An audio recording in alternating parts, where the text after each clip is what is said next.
নির্বাচনে আমার নির্বাচনী এলাকার প্রশাসন ও সংশ্লিষ্ট কর্মকর্তাদের প্রত্যক্ষ মদতে ব্যাপক অনিয়ম ও কারচুপি সংঘটিত হয়েছে।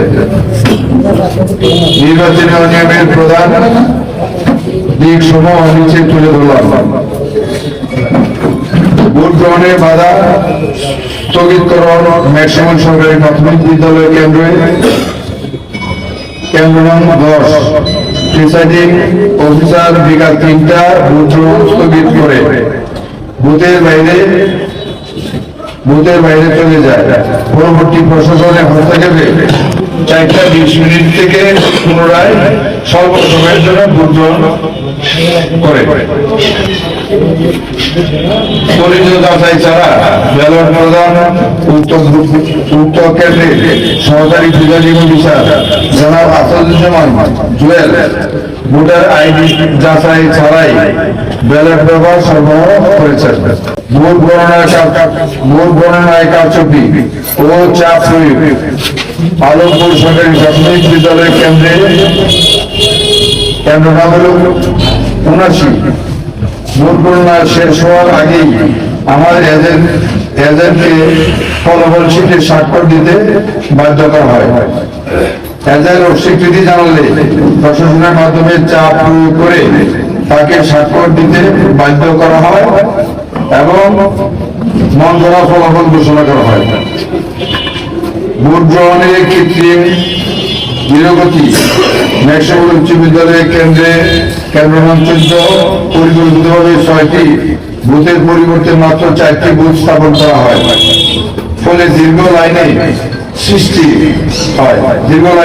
হয় এবং অনেকেই বয়স্ক নারী ভোটাররা ভোট না দিয়ে কেন্দ্র ত্যাগ করতে বাধ্য হয়। ভোট কেন্দ্রে সহিংসতা ও ভীতি প্রদর্শন মেশবুল, দুধি, মনোরকান্দা, কাপাসিয়া, কৈলাটি, বেড়াই, টেটিকান্দা বিদ্যালয় সহ বিভিন্ন কেন্দ্র থেকে আমাদের দলীয় ভোটারদের উপর লাঠিচার্জ করে বের করে দেওয়া হয়। নেতাকর্মীদেরকে আটক ও হয়রানি জাজিয়া ইউনিয়ন বিএনপির সভাপতি জনাব সুলেমান মিয়াকে কেন্দ্র থেকে 400 গজ দূরে থাকা অবস্থায় উদ্দেশ্যমূলকভাবে আটক করে গাড়িতে তুলে নিয়ে ঘুরে ভোটারদের মধ্যে একটা আতঙ্ক সৃষ্টি করা হয়। আমাদের দাবি, সরকারি রিটার্নিং অফিসার ঘোষিত ফলাফল অনুযায়ী ধানের শীর্ষ দাঁড়িপাল্লা প্রতীকের প্রার্থীর ভোটের ব্যবধান দেখানো হয়েছে 2567 ভোট।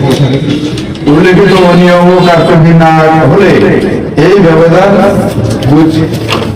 বুঝিয়ে আমার বিজয় নিশ্চিত হতো। এমত অবস্থায় ন্যায় বিচারের স্বার্থে আমি 161 আসনের নির্বাচনী ফলাফল ঘোষণা স্থগিত রেখে পুনরায় ভোট গণনার দাবি জানাচ্ছি। এখানে বিশেষভাবে উল্লেখ করে সহকারী রিটার্নিং অফিসার কর্তৃক বার্তা শিটে যে ফলাফল দেখানো হয়েছে তার সাথে রিটার্নিং অফিসারের কর্তৃক ঘোষিত ফলাফলের ব্যাপক যোগাযোগ রয়েছে। সবচেয়ে উল্লেখযোগ্য বিষয়, ভোট ভোটার সংখ্যা বেশি হয়েছে, এটি একটি অবাধ ও সুষ্ঠু নির্বাচনী নির্বাচনের ধারণা সম্পূর্ণ পরিপন্থী। আমরা সংশ্লিষ্ট নির্বাচন কমিশন ও প্রশাসনের কাছে এসব ঘটনার নিরপেক্ষ তদন্ত এবং দায়ীদের বিরুদ্ধে দ্রুত ব্যবস্থা গ্রহণের দাবি জানাচ্ছি। জনগণের ভোটাধিকার ও গণতন্ত্রের মর্যাদা রক্ষায় আমরা প্রয়োজনীয় আইনগত ও গণতান্ত্রিক পদক্ষেপ গ্রহণ করব। ধন্যবাদ। মোহাম্মদ আবদুল রাহেম তালুকদার, ধানের শীষের প্রতি 161 নেত্রকোনা 5 পূর্বতলা। Mobile number 01711195355। কর্মকর্তা আছে, ওনার বাতিল ভোট হলো আর হলো এখানে 3938। এটা আমরা এটার সাথে ফটোকপি সহকারে আমরা তুলে দিচ্ছি দিতেছি আমরা রিটার্নিং কর্মকর্তার কাছে আমরা লিখিতভাবে অভিযোগ করেছি এবং আমরা ট্রাইব্যুনালে যাব। তারপরে ট্রাইব্যুনাল থেকে আমরা যথাযথ যে কর্তৃপক্ষ আছে তাদের কাছে গেলে আমরা একটা প্রতিকার করবো কিংবা ন্যায় বিচার করবো, তাদের কাছে আমরা আইনের হস্তক্ষেপ আমরা এই বিষয়ে না সরকারি গেজেট হয় নাই, এটা বেসরকারি ফলাফল। আমার নেতা কর্মীরা নাম হইল কামাল কামাল কামাল নেতা কামাল হোসেন, তারা সন্ধান করে আমার নারায়ণগঞ্জ বাজারে ফাঁড়ির বিষয়ে বসে তারা বাদাম কাটছিল। সেই মুহূর্তে জামাতের কিছু নেতা কর্মীরা আমাদের নেতা কর্মীদের উপর অতিরিক্তভাবে হামলা করে এবং তাকে রক্তাক্ত জখম করে এবং আমার পার্টি ভাঙচুর করে। এটা থানায় অভিযোগ দেওয়া হয়েছে। এখন জানি আমি রাত্রে অফিসের সাথে কথা হয়েছে এবং এই নির্দেশন যে ক্যাপ্টেন সাহেব আছে ওনার সাথে কথা বলছি। ওনারা আমাদেরকে আশ্বাস করেছে যে ওনারা আইনগত ব্যবস্থা নিয়ে এটা। আর আমার যে ফুটকে বাজারে দুবারে যে আমাদের হারুন এনে আছে উপস্থিত আছে